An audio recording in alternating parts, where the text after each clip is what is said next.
RTU Bharat की इस खास पेशकश में मैं रमजान आप सभी का बहुत स्वागत करता हूं। इस वक्त मैं कामा विधानसभा में पहुंचा हुआ हूं और मेरे साथ हैं यहाँ बगैर जो परिचय के मोहताज नहीं है, जिन्हें बखूबी पूरा इलाका जानता है, वो मेरे साथ है अताउल्ला खान जी, जो धीमरी से हैं। सर बहुत स्वागत करता हूं। जी, आपका भी बहुत बहुत धन्यवाद। सर, विधानसभा चुनाव की चर्चा है, ऐसे में क्या है, मैं आपसे ये जानना चाह रहा हूँ, क्या सच में आप विधानसभा की तैयारी में है? बिल्कुल जी, बिल्कुल तैयारी में हूँ। तो क्या है कि पार्टी से चुनाव लड़ेंगे या निर्दलीय लड़ेंगे? मैं पार्टी से चुनाव लड़ूँ। अच्छा, पूर्ण रूप से विश्वास है कि टिकट AIMI जो ओवैसी साहब की पार्टी है उससे मिलेगा आपको टिकट? पार्टी को मेरा काम अच्छा लगेगा, पार्टी मेरे को टिकट देगी, मैं चुनाव लड़ूंगा, मैं पार्टी के लिए काम करूंगा। जनता क्या कह रही है? जनता तो इंशाल्लाह ताला, आपको भी पता है, मुझे भी पता है, जनता अब की बार बदलाव तो चाह रही है। और ये दोनों पार्टियों के जो बार बार इनके जो काम थे, जिन पे बार बार ये चुनाव लड़ते हैं, बिजली, पानी, कॉलेज, रोड वगैरह वगैरह, वो तुम स्थिति देख रहे हो क्या स्थिति चल रही है आज। ना रोड है, ना बिजली है, ना सड़क है, ना कुछ है। गाँव के रास्ते बड़े बड़े गड्ढे, और ये जो कॉलेज वगैरह हैं, बच्चों की पढ़ाई लिखाई शिक्षा के लिए जो स्कूलें हैं, उनमें हम जा रहे हैं गांव गांव में, वहाँ ना कोई बच्चों के टीचर है, ना अध्यापक, कोई ऐसे सिस्टम नहीं है स्कूलों में। सही बात। फिर भी क्या लगता है कि जनाब, जो ये समस्या आज भी जस के तस बनी हुई है, आप देखेंगे कि पहाड़ी से जो गाजूकार खंडेवला वाला रोड है, खंडेवला गांव के लिए तो यकीनन रास्ता ही नहीं है, तो क्या सोचते हैं कि इस समस्या पर क्यों नहीं अमली जामा पहनाया गया? देखो जी, यहाँ रास्तों का अगर देखा जाए ना नज़ारा, तो यहाँ तो जहन्नम बना रखी है रास्तों के लिए।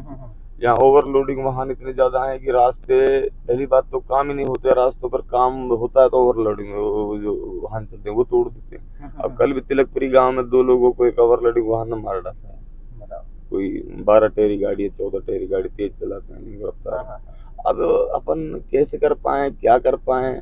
अब मेरी वहीं तैयारी हो रही थी, रात में 1 बजे वहां से आया हूँ, और अब मैं थोड़ा अभी वहीं निकल रहा था, आप आगे।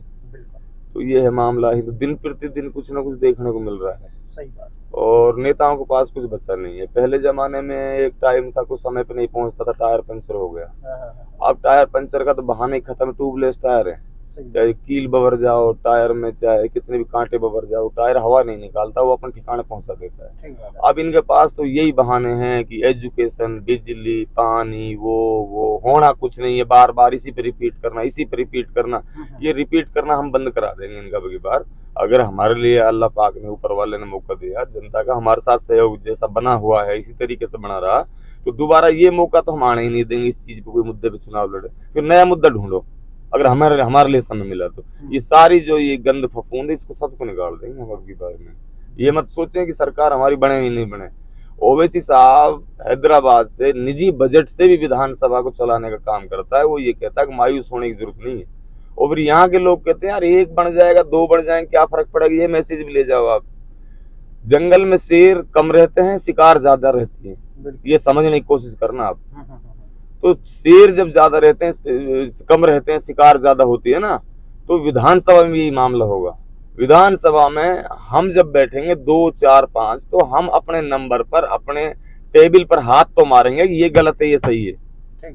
हम ये आवाज तो बढ़ेंगे कि हम, ये हमारे प्रति ये गलत हो रहा है, सही हो रहा है। देश के प्रति कोई भी कार्य वहां विधानसभा में अगर कोई रखेगा, या विधानसभा के प्रति रखेगा, दुनिया के प्रति रखेगा, कोई भी चीज होगी, तो उसका हम विरोध तो खुल के कर सकते हैं ना। इन गवार लोगों को, इन चापलूस लोगों को ये भी समझाया करो, पत्रकार महोदय, कि एक नेता बनना कोई गुनाह नहीं है।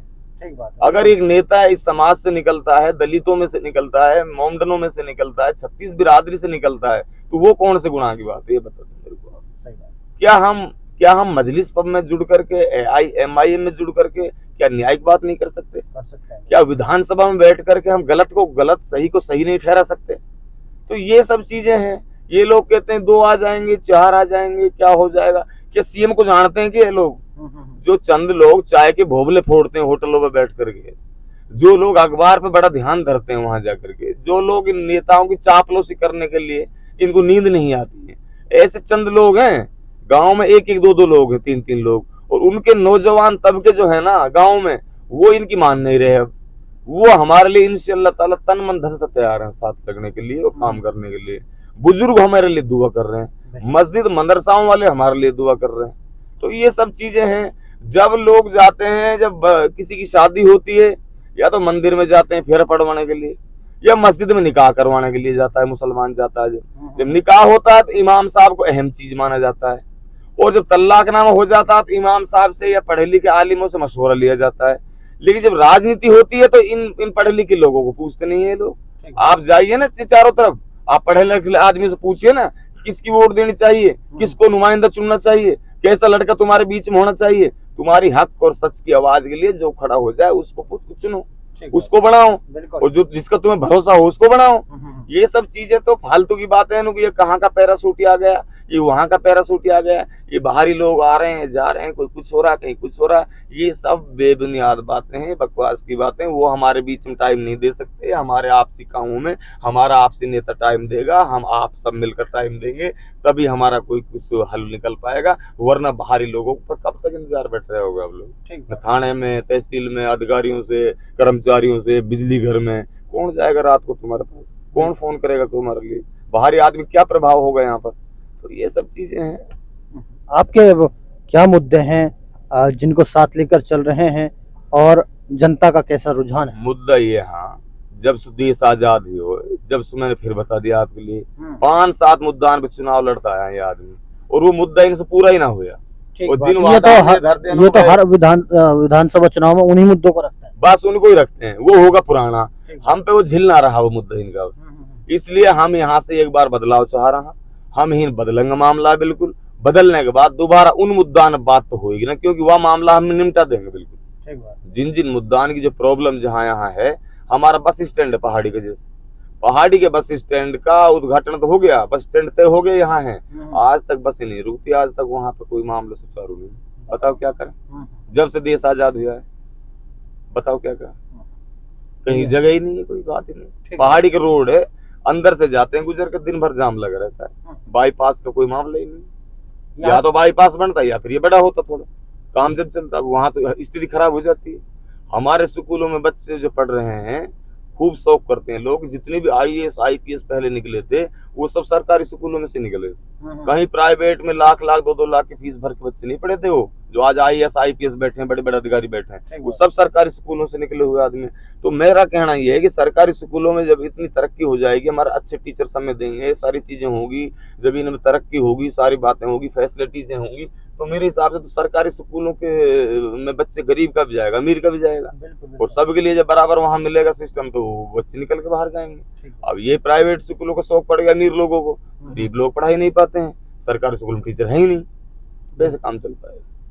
ठीक बात है। तो जनाब अताउल्लाह साहब, मैं ये जानना चाह रहा हूँ कि जो ये सभी मुद्दे जो आपने बताए हैं, जो समस्याएं आज भी जस के तस बनी हुई हैं, तो आप अगर विधायक बनते हैं कामा विधानसभा से, तो इन समस्याओं को निपटा देंगे, और आने वाले जो बनना चाह रहे होंगे उनके लिए ये मुद्दा नहीं छोड़ेंगे? निपटा ना देंगे हम तो, फावड़ा लेके जैसे पानी बढ़ावे न खेत में आदमी, हम तो भाई साहब नक्का पे ऐसे खड़ा हो जाएंगे, हमारा पानी तो फूटे ना है। अगर फूट जाए पानी तो हम तो नहीं कह रहे हैं, जनता में हम आज भी बता रहे हैं चीजें, हमारा पानी आज तक फूटो ना, और जा काम पे हम लग गया, हमने हुआ काम में कोई आदमी की दाढ़ गलन बिना दिया है। सही बात है। और जो मैंने तय कर ली ना, वो परवरदिगार से दुआ मांग के इंशाल्लाह ताला बड़ी बात तो बल रहा है, वहां में मैं फैल ना हुई। आज तक जिला परिषद को मैंने जाहिदा के मुकाबला में चुनाव लड़ो, मैं उसको हार नहीं मानता हूँ। 100 वोटों से मैं चुनाव जब हराया, जब 5000 वोट नोट अप लगी मेरी, समझ गई मेरी बात। तो मैंने कोई भी काम जो करो ना, वो 6 महीने पहले, साल भर पहले मुझे लहाया आ जाता है उस बात, इंशाल्लाह ताला ऐसा महसूस होता है कि इसमें तो सक्सेसफुल है। और जनता का जो विश्वास है वो इतना बड़ा है मेरे ऊपर, इतना बड़ा है मेरे ऊपर कि मेरा विश्वास टूट गया, जनता फिर विश्वास 50 साल हम मर जाएंगे, बुजुर्ग मर जाएंगे, किसी पे टिका नहीं पाएगी। लोकल पे विश्वास टिकाएगी, अताउल्लाह खान पे टिकाएगी जनता इंशाल्लाह ताला।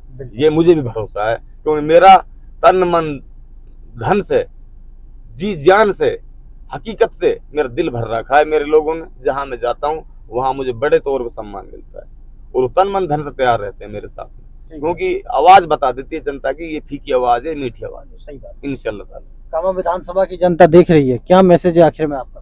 तो मेरा तो यही मैसेज है, कामा विधानसभा की जनता, अब उस लकीर में फकीर आपको हमको सबको नहीं रहना है, हमको यहाँ थोड़ा बदलाव करना है, और वो मजबूती से करना है। जब आप बदलाव करोगे तो एक एक कामा विधानसभा का एक एक व्यक्ति कैंडिडेट है, एक एक व्यक्ति अताउल्लाह खान है, एक एक व्यक्ति सारी चीज है, और ये काम आप हम सब मिलकर करेंगे और आपका ये काम है, आप इस काम को मजबूती से संभालें, मजबूती से करें। और मैं ये कह रहा हूँ, मुझसे ज्यादा जब एक एक आदमी आगे चल के संभालेगा काम को तो इंशाअल्लाह ताला परवरदिगार परमात्मा हमसे हाथ अपना काम संभाल जाएगा। चलिए, बहुत बहुत धन्यवाद अपना कीमती वक्त देने के लिए। जी बहुत बहुत धन्यवाद। तो दर्शकों, मेरे साथ ही अताउल्लाह खान साहब थे जो धीमरी ग्राम पंचायत से हैं और कामा विधानसभा से इनकी पुरजोर कोशिश है और अब की बार ये ताल ठोके हुए हैं कि विधायक पद का चुनाव 100% लड़ना है, चाहे कुछ भी करना पड़े। लेकिन जनता का जो है, पिछले जिला परिषद का चुनाव लड़ा है तो उसमें भी काफी ढेर सारा जनता का प्यार मिल रहा है इसी वजह से, और लगातार धीमरी पंचायत से सरपंच भी बनते आ रहे हैं। अब पूर्ण रूप से लग रहा है कि जब जिला परिषद में भी चंद 100 वोटों से रह गए थे पीछे, लेकिन वो एक हार नहीं मानते हैं और विधायक पद का भी दावेदारी है और पूर्ण रूप से उनकी तैयारी है और कहीं ना कहीं जीत भी निश्चित है। मैं रमजान आपसे इजाजत लेता हूँ। खुदा हाफिज।